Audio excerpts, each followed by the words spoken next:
la campagne devait faire 3 semaines. Mais c'est une campagne express de 12 jours.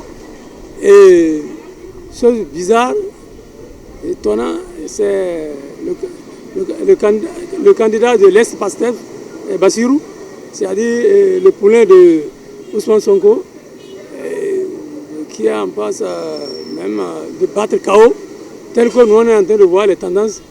Il va battre KO dès le premier tour, même si le candidat au pouvoir, Mamadou, même pas acrobatie, s'il arrive, il y aurait par hasard un deuxième tour, même au deuxième tour encore il va le battre KO. Les tendances au Sénégal ne sont pas une surprise pour moi. Je m'y attendais. Mais je vais d'abord féliciter le peuple sénégalais. Et pour ce qui s'est passé hier. J'ai souvent l'habitude de dire que le peuple est souverain. Et la souveraineté appartient au peuple. Et une fois encore, les Sénégalais ont prouvé hier que la souveraineté appartient vraiment au peuple. Le président sortant a fait de la promotion de ce dernier qui est là aujourd'hui. C'est ce que moi j'ai compris par là. Donc le peuple a vite compris et ils ont massivement voté pour ce dernier. Et le voilà aujourd'hui. Et comme le disait l'autre, celui qui craint de souffrir, mais il souffre déjà de ce qui craint. Qu'est-ce qu'on ne voulait pas et qu'est-ce qu'on voit aujourd'hui.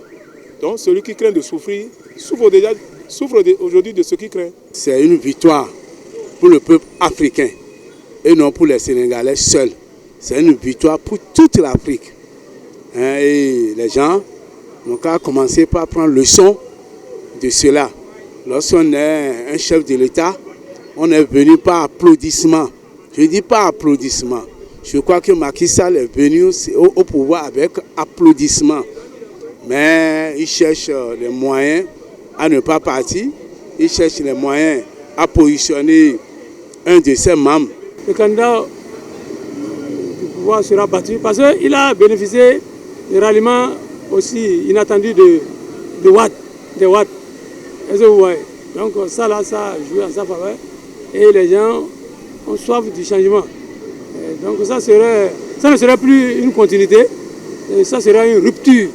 Et même une rupture générationnelle. Macky Sall devait sortir par la grande porte. Il y a eu des réalisations. Mais ne pas sortir par la grande porte, il est sorti par les fenêtres. C'est dommage pour lui, pour ces 2 mandats. Et quand on finit ces 2 mandats, on sort par les fenêtres, c'est pas bien. Mais je voudrais aussi féliciter Ousmane Sonko.